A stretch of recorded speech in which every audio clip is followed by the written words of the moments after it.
This week's episode is brought to you by Harry's. Too often we're choosing between quality or a fair price. But with Harry's, you don't have to choose. They give you award-winning blades at factory direct prices. And I, for one, do not miss the days where I had to pay an arm and a leg just to get something that wasn't any better than anything else. It just cost a bunch of money. So Harry's delivers a close, comfortable shave at a fair price. It's only $2 for a refill. And Harry's does not believe just in giving you something cheap. They want to give you something good. They believe in quality so much that they bought their own factory in Germany so they could own every step of the manufacturing process.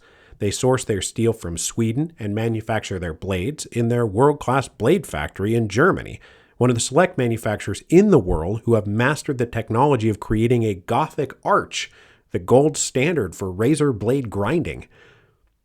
For a limited time, Harry's has an exclusive offer for listeners of my show. New customers can get a Harry's starter set and a free body wash for just $3 at harrys.com/revolutions.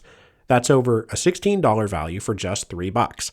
You'll get a 5-blade razor, weighted handle, foaming shave gel, a travel cover, and a travel size body wash. It's an incredibly great deal, but act fast while supplies last. Go to harrys.com/revolutions to redeem your offer. Hello, and welcome to Revolutions. Episode 10.44, Bolshevik Bank Heist. Hello, I'm back again. This time, really back for good. We closed out the last episode with Stolypin's coup in June 1907. Which means we have officially entered the liminal space between the Revolution of 1905 and the Revolution of 1917. These years were defined by revolutionary retreat and reactionary retrenchment. So we're going to work through this period with everybody, with the Bolsheviks and the Mensheviks and the SRs and the liberal cadets, also Stolypin and the newly quote-unquote reformed Dumas, the Romanovs, Nicholas and Alexandra, and their new BFF Rasputin.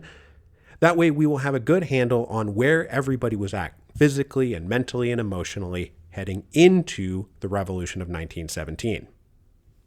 Today, though, we are going to connect with our old friends in the RSDLP, the Russian Social Democratic Labor Party, and hopefully have a fun little episode focusing on one particularly fun little episode, the Tiflis bank robbery, a robbery that made headlines worldwide and helped carry the Bolshevik-Menshevik divide right to the breaking point. And it was masterminded by a Georgian Bolshevik running a small cadre of armed revolutionaries in the Caucasus who was born with the name, I'm not even going to try to pronounce that, but he was known principally by a variety of aliases. He was called Soso, as in the famous Soso. He was called Koba, as in Comrade Koba, but we all know him today as Joseph Stalin. Now, since the split between the Bolsheviks and the Mensheviks at the Second Party Congress back in 1903, the members of the RSDLP had been operating in a space somewhere between separation and divorce. The Bolsheviks and Mensheviks argued and disagreed about everything, but they argued with each other to win the debate and impose their vision on a unified party. Neither yet wanted a formal divorce. Now, we'll talk about this even more next week, but for the purposes of today's episode, I am going to touch on two issues in particular. The first has nothing at all to do with today's episode and everything to do with cleaning up a mess I made in the last episode. Because when I was talking about the differences between the Bolsheviks and Mensheviks, about their attitude towards the Second Duma, with the Mensheviks supporting running candidates in the next elections, while the Bolsheviks favored boycotting those elections. That is all true. But I took that Bolshevik position, summarized it, paraphrased it, and then put it in Lenin's voice because Lenin was the leader of the Bolsheviks. But the thing is, that was not actually Lenin's position. Lenin was not actually supporting a boycott. And alert listeners, Alex and Philippe both wrote me to say correctly that I mischaracterized Lenin's position and provided, among other things, an article Lenin wrote in August 1906 called The Boycott, making it clear that Lenin personally was not in favor of continuing the boycott despite the prevailing opinion of his fellow Bolsheviks. Lenin was an extremely practical guy and willing to embrace whatever tactics and strategies best fit the moment, legal or illegal, armed or peaceful.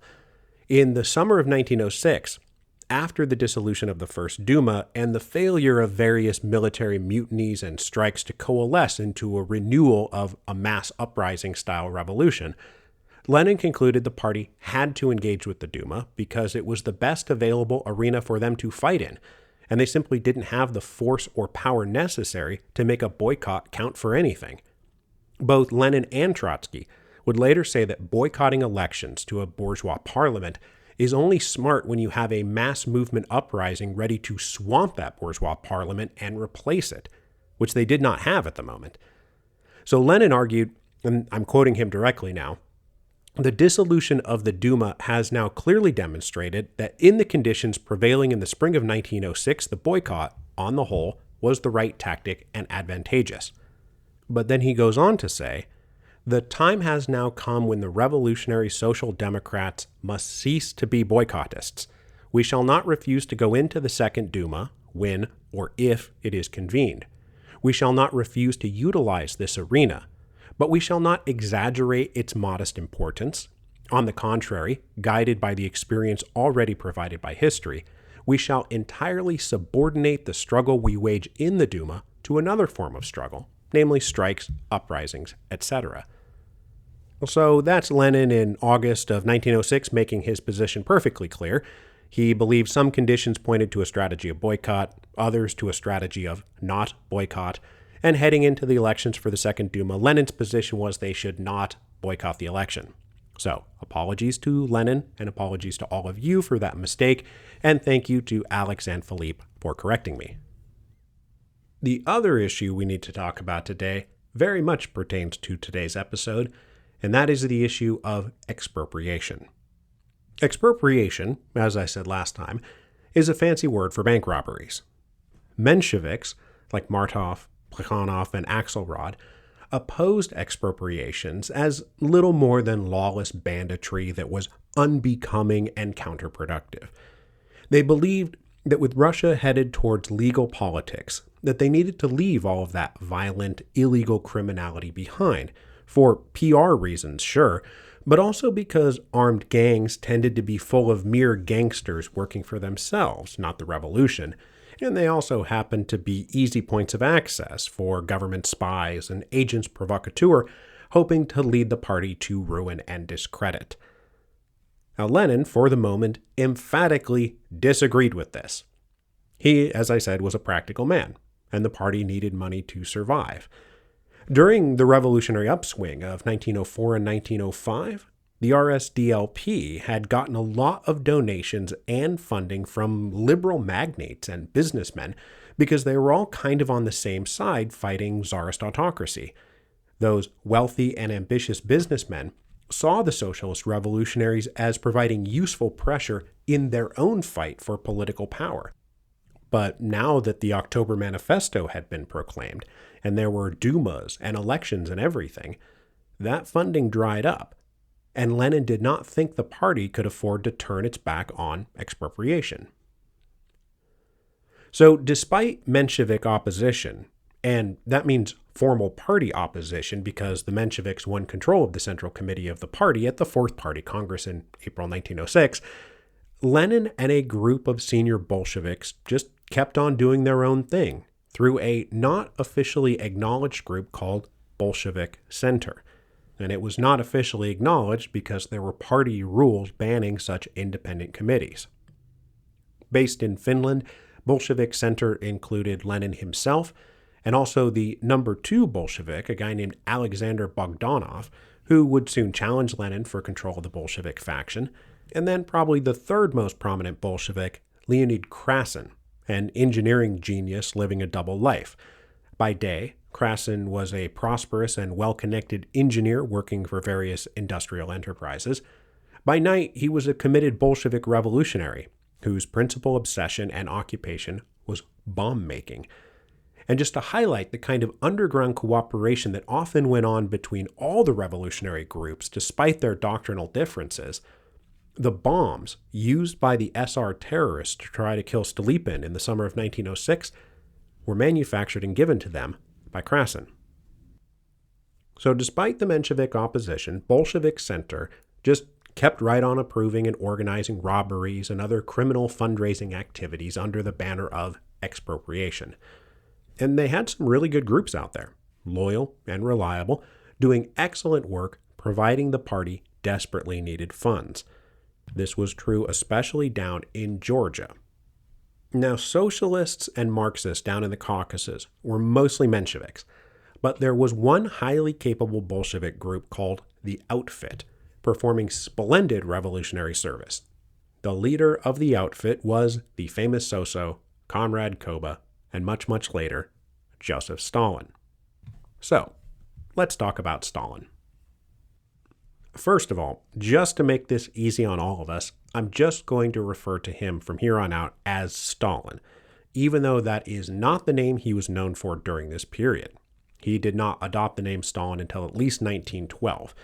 But just to keep things simple, let's call him Stalin. And then also, most everything that follows here in today's episode comes from either Young Stalin by Simon Sebag Montefiore or Volume 1 of Stephen Kotkin's very extensive Stalin biographies in case you're interested in more about the adventures of young Stalin. Stalin was born in 1878 in the Tiflis government of Georgia, in an ethnically diverse community of mostly Georgians, Armenians, and Jews, Orthodox Christians, and Turkish Muslims. His father was a cobbler at the time of Stalin's birth, and he owned a shop supplying the local army garrison. But business suffered, and he was an occasionally violent alcoholic, so Stalin's mother left him in 1883 and then spent the next decade bouncing around various homes and occupations in and out of contact with her estranged husband. Stalin's first stable schooling was at a church school in 1888, where he displayed two permanent features of his personality. He was very smart, intelligent, and he was interested in theater and poetry, but he was also recklessly rebellious, defiant, and got into a lot of fights. In 1894, at the age of 15, his mother secured him a spot at a seminary in Tiflis, the capital city of Georgia, which was an even more cosmopolitan city. And just to be clear about this, we don't call it Tiflis anymore. It's Tbilisi, the capital of Georgia. At first, Stalin excelled academically and seemed to be on track to become a priest. But his rebellious defiance got the better of him. He joined underground reading circles and fell in with teenage student radicals. So even though he read a lot, including Chernyshevsky and Marx, they were the wrong books if you want to become an Orthodox priest, which Stalin didn't really want to do anymore because, among other things, he's now an atheist. So he stopped applying himself as a student. He stayed in seminary until 1899, when, at the age of 21, he either quit or was expelled. It's not entirely clear what the circumstances were, whether it was over unpaid tuition or some other new infraction piled on top of all his other old infractions. But whatever it was, in 1899, Stalin was all done seminary and all done formal education. After leaving seminary, he got a steady job working at the Tiflis Meteorological Observatory doing some mundane tasks, but he was mostly interested in the underground branch of the recently formed Russian Social Democratic Labor Party he just joined. He was now educated enough on radical politics and Marxist economics that he was teaching others as much as he was teaching himself, but he never did stop teaching himself, and Stalin is mostly a self-taught revolutionary. Over the next 2 years, he participated in demonstrations, strikes, and May Day events, including the storming of a prison to protest the arrest of strike organizers that left 13 dead. In March 1903, he was finally arrested and tossed in prison himself. He spent a stint in solitary confinement, but then in late 1903 was sent into administrative exile in Siberia. But he did not stay there very long. He tried to escape once, but turned back after nearly freezing to death, and then escaped a second time, this time for good, and made it successfully back to Tiflis in January 1904. His surprisingly easy escape, coupled with his growing militancy and constant proposals for daring action, led several of his comrades to whisper that Stalin was now an Okhrana agent provocateur. But that was not true. Siberia, as we know, leaked like a sieve, and Stalin was just Stalin. He was all dash, bravado, and militancy. When he got back, the RSDLP had split in two, and Stalin's attitude and comportment, that is, he was an absolutely committed full-time revolutionary, led him to align with Lenin and the Bolsheviks. And Stalin is one of those loyal agents that Lenin and Krupskaya cultivated after the split with the Mensheviks. So from here on out, Stalin no longer has a day job. He's a full-time revolutionary. He couch-surfed among friends and comrades, dressed shabbily, and was devoted to the revolution morning, noon, and night. But he was also one of only a handful of Bolsheviks in Georgia. Most of the region's socialists went to the Mensheviks. When the Revolution of 1905 broke out, it first hit Georgia by way of a bloody ethnic conflict between Armenians and Azeri Turks, the so-called Tartars, who embarked on mutual massacres in February 1905 that left something like 2,000 people dead. Stalin and other socialist groups formed armed brigades mostly to try to keep the two groups separate, because it was a drag on the revolutionary effort against the Tsar, and they suspected that the authorities encouraged and fomented all of this ethnic conflict for just that very reason. Stalin spent the spring of 1905 fighting a losing battle against the Mensheviks for control of the various socialist groups in the region, and did not find a home base until he landed in the mining colony of Chiatura. There, 3,000 truly oppressed workers labored under terrible conditions, producing about half the world's magnesium. Chiatura became a Bolshevik stronghold, as Stalin armed a motley array of workers and gangsters and revolutionary partisans. This is also when he first started regularly working with a woman named Patsia Goldava, a young revolutionary who would be with him for the next several years. Chiatura was used as a base for guerrilla attacks and spreading propaganda, but Stalin also ran a protection racket over the local mines and businesses to quote-unquote protect them, as long as Stalin got paid. Now, since many of the owners were themselves opposed to the Tsar's authority, both over their businesses and the region generally, Stalin didn't have to press too hard for these payoffs. They willingly gave him money, and he even stayed in the homes of some of the biggest industrialists in Chiatura while waging his revolution. So also joining Stalin's group was an old friend who wound up kicked out of the same seminary as Stalin in 1901. Now his name too is also a mess to pronounce, but luckily everybody came to call him Camo. Camo is not an intellectual revolutionary. He is usually described as a credulous simpleton who could not learn Russian nor Marxism, despite Stalin's efforts to tutor him. After being expelled from the seminary in 1901, he joined Stalin's underground group and served as an enforcer, a robber, and a hatchet man. As he gained experience, Camo also became the principal trainer of new recruits.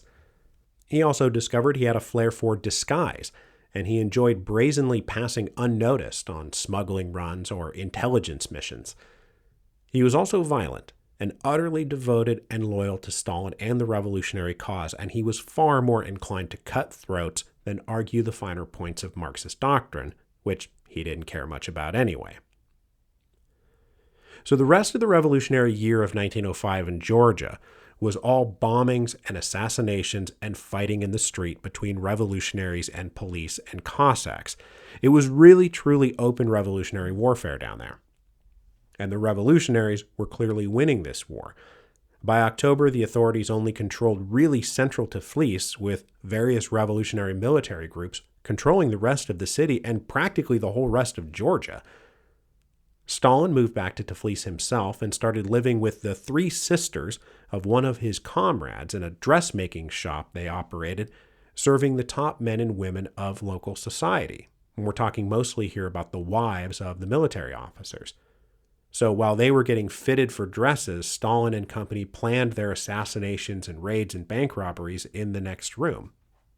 All three sisters were sympathetic to the cause, and Stalin and the youngest sister, a woman named Cato, fell in love.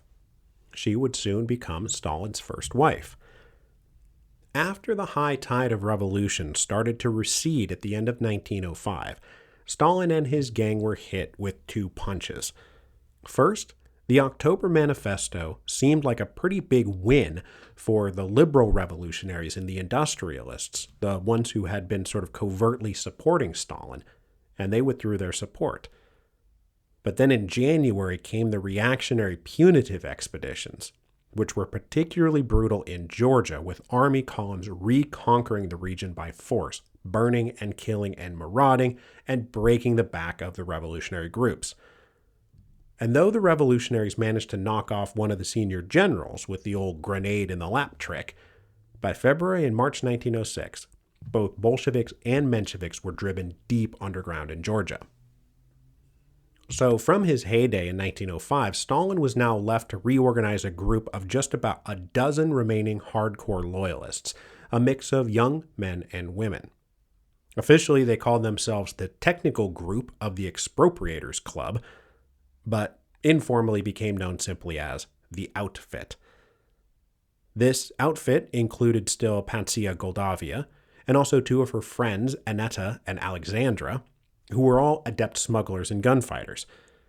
The outfit spent all of 1906 living an existence of gangsters and bank robbers, knocking off trains and stagecoaches, robbing banks and pawn shops, extorting protection money from businesses, and getting in shootouts with anybody who tried to stop them. And they were quite successful. And also, unlike other groups who did devolve into mere banditry, Stalin and the outfit remained committed revolutionaries. They forwarded practically all the loot to Lenin in Finland, while they themselves lived in poverty.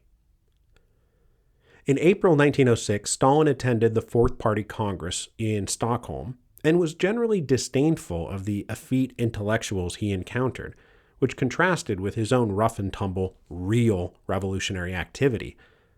These men and women he met thought about revolution. Stalin actually waged revolution.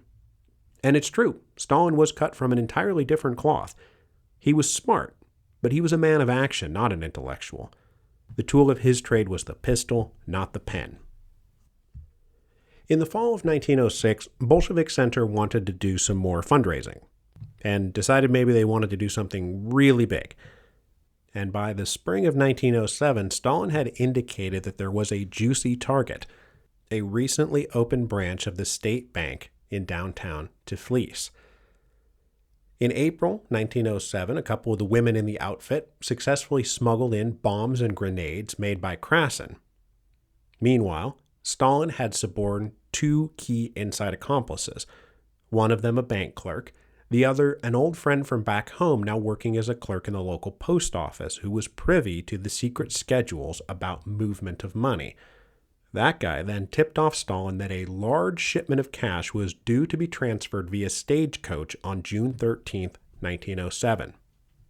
Stalin then went off to the Fifth Party Congress, which we'll talk more about next week because it is pretty consequential. But while there, and in other meetings with Lenin in Berlin, he got the go-ahead to carry out the biggest bank heist yet. Neither Lenin nor Stalin paid any attention to the verdict of the Fifth Party Congress, which was a ban, a complete ban on all future expropriations. Intense planning then went on in the dress shop where Stalin lived, and in the home of the mother of one of Stalin's closest comrades, who was herself a sympathetic co-conspirator. This was going to be a big job, the biggest ever, and outside the core members of the outfit, they also brought in other hired guns, either mercenary gangster bandits or willing accomplices from among other revolutionary groups like the SRs. But there were some hiccups along the way. The guy who was supposed to lead the operation on the ground got arrested. And then, when they gave the job to Camo, he was placing fuses in a couple of bombs in May of 1907, and one of them exploded in his face. It did not kill him, but it badly damaged one of his eyes and put him in bed for a month. But he swore that he would be ready when the time came. And he was. Because if there's one thing about Camo that everybody agreed on, from his revolutionary comrades to German police officers, is that Camo had incredible tolerance for pain. At 10:30 a.m. on June 13th, 1907, the main square of Tiflis was packed. There were tons of people, merchants, porters, men, women, and children. There always were. On this particular day, the crowd was augmented by two additional groups. First, there was a policeman or Cossack on every single street corner. They were quite visible. But there was a second group, intentionally invisible. Bunch of otherwise unremarkable people dressed as peasants milling around. Two women, Annetta and Patsia, both core members of the outfit, loitered around, not drawing any attention to themselves. And inside a tavern located right off the square, about 24 mean-looking dudes had taken over the joint. One fellow revolutionary who was not in on the plot was spotted and invited in for a drink, and then he noticed that armed men were at the door, letting people in, but not letting them out. Camo, meanwhile, master of disguise that he was, paraded around the square in a horse-drawn carriage dressed like and acting like a cavalry captain. Then, right on schedule, Patsia spotted a little convoy coming down the road towards the square. She gave the signal to Annetta, who then signaled the men inside the tavern. They finished their drinks, mounted up, and then spread out into the crowd of the square. Then, right on time, a stagecoach bearing an incredible amount of money entered the square. It was followed by an open carriage filled to the brim with armed police officers and soldiers. Two Cossacks rode in front of this group, two Cossacks behind with another one off to the side. Inside the main carriage was a cashier, an accountant, and two armed soldiers. The carriages crossed the square in less than a minute and approached the turnoff to the bank. One guy in the crowd, nonchalantly reading a newspaper, lowered it. And that was the signal. From out of the crowd, a handful of otherwise unremarkable-looking peasants moved towards the stagecoach. They reached into their pockets and pulled out grenades. Then they lobbed them under the wheels and horses. Massive explosions rocked the square. They killed the horses, the men, and apparently blew out windows and toppled chimneys. People freaked out, they panicked and ran, those not killed or wounded in the blasts, mind you. And then armed men and women stepped forward with pistols and opened fire to finish off the soldiers and guards in the wreckage of the carriages. Other gunmen, marking the police officers who were standing guard at the various street corners, opened fire on their marks and killed those officers. Witnesses then say at least 6 more grenades were lobbed or went off. It was all just noisy, destructive chaos, with people screaming and dying and getting shot. Now, just as our revolutionary expropriators are about to converge on the stagecoach with the cash and grab the loot, one of the horses who managed to live through all of this and was still connected to the stagecoach suddenly bolted, dragging the coach behind it. One member of the gang chased it and threw a grenade, blowing the horse up and stopping the coach. But that dude was blown back by the force of the explosion and stunned unconscious. So another guy had to run up and grab the loot, and while he was stumbling out, he was helped by one of the women in the outfit, though I do not know which one it was. Then Camo rode up, firing his pistol in all directions and waving at them to load the cash into his carriage. They tossed the cash in, and he rode off while they fled on foot. On his way out of the square, Camo passed a police unit coming in, and looking like a cavalry captain, he barked at them, "The money is safe, get to the square." It was not until much later that they realized they had been had. Camo successfully made it to the planned safe house, where he offloaded the money, changed clothes, and left, while a husband and wife team sewed the bundles of bills into a mattress. Patsia then arrived, having successfully gotten out of the square, and called for young porters to take the mattress to another safe house across the river. From there, they took it and deposited it on the couch of the director of the observatory where Stalin used to work, where it just sat on a couch, with the director not suspecting a thing, and no one else thinking that the money might be there. Back in the square, meanwhile, one of the revolutionary expropriators changed into the uniform of a teacher and came back to survey the scene. And he saw carnage. The whole square was blown to hell, with what was later pegged at 40 dead and 50 wounded. Meanwhile, none of the robbers None of the revolutionary expropriators were caught. None of them were killed. The guy who was knocked unconscious, he just got up and walked away. They all got away. They got away with the money. It was, all in all, a huge success, and all it had cost them was a bunch of innocent bystanders killed. Stalin, who had either watched this from the outskirts or who had been waiting at a train station in case it all went bad, triumphantly returned to the dress shop apartments that night, even though it was right around the corner from what was then, at that moment, the biggest crime scene in the world. He was exuberant. He had attempted the biggest job of his life and pulled it off. It was a huge success. He lost nobody. Well, except for all the innocent bystanders. The Tiflis bank heist had a number of major repercussions. It made headlines worldwide, from London to Paris to New York. Public opinion, up to and including various socialist parties and leaders throughout Europe, were aghast at the injury and death toll. This included the Mensheviks and huge swaths of the rest of the party membership. But the thing is, at least right after the bank heist, nobody knew who did it. Stolypin's Interior Ministry assigned a special detective unit to investigate, but for months nobody knew who had done it. Polish nationalists, some lone anarchist cell, Armenian partisans, SRs, Social Democrats? Since literally all the suspects got away, the police had nothing to go on. And Stalin and the gang did not publicize their involvement because it would have gotten them in big trouble with the party, which it did when the party found out it was them.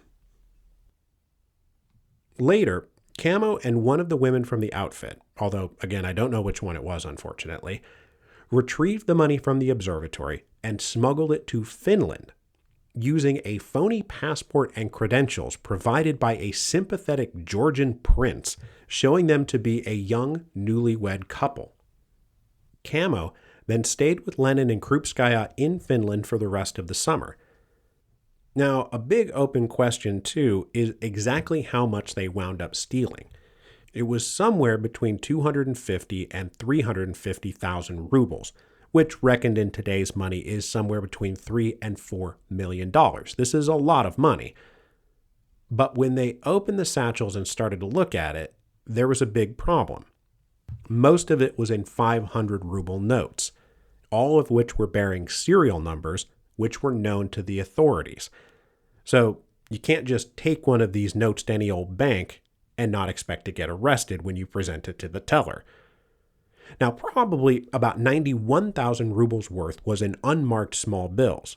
But these big bills, these 500 ruble notes, were practically unusable unless they figured out some kind of strategy for cashing them in. Krupskaya said later in her memoirs, "The money obtained in the Tiflis raid was handed over to the Bolsheviks for revolutionary purposes, but the money could not be used. It was all in 500 ruble notes, which had to be changed. This could not be done in Russia, as the banks always had lists of notes in such cases." But she also said the money was badly needed, so they're going to have to figure something out.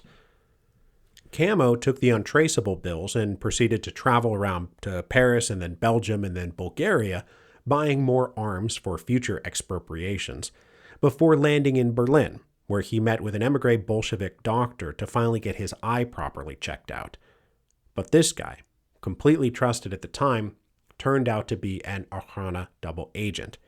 He alerted his handlers that he was currently in contact with one of the ringleaders of the Tiflis bank robbery, the first inkling the authorities had about who did the job.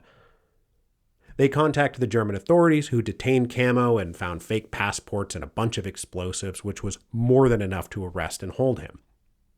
When Camo was arrested, Leonid Krasin sent word that he should fake insanity, which Camo did, famously faking insanity for 3 full years, doing all kinds of crazy stuff like eating his own feces, refusing to sleep, and talking to a pet bird he somehow managed to capture and tame.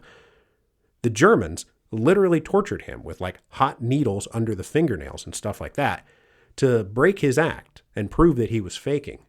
But Camo never broke because he had this insane tolerance for pain. Extradited back to Russia, he wound up in a prison mental asylum where he escaped in 1911 and immediately went back to planning more bank robberies. Now, as I said, Camo's arrest at the end of 1907 was the first time the authorities realized that this was a Bolshevik bank heist. It was the first moment everybody realized it was a Bolshevik bank heist. Lenin quickly concluded that the Finnish authorities, who had been sort of tolerating his presence, might very well conclude he had gone too far, so he and Krupskaya headed back to Switzerland. And Lenin made his way to a train station trying to avoid checkpoints by crossing an iced-over lake and nearly drowned when the ice started to give way, which led Lenin to say that it would have been a really stupid way to die. By the end of 1907 and beginning of 1908, the Bolsheviks made one good attempt to cash out the marked bills. They settled on a plan for agents in various European capitals outside the Russian Empire to take small amounts of these bills and just hope they could get away with it, or at least enough of them could get away with it. Krupskaya said the money was badly needed, and so a group of comrades made an attempt to change the 500 ruble notes simultaneously in various towns abroad. But the informer doctor in Berlin was told of the plan, and he told the Russian authorities, who then turned around and told everybody in Europe to please be on the lookout for criminals trying to cash the Tiflis banknotes. In January 1908, they tried it, and it failed.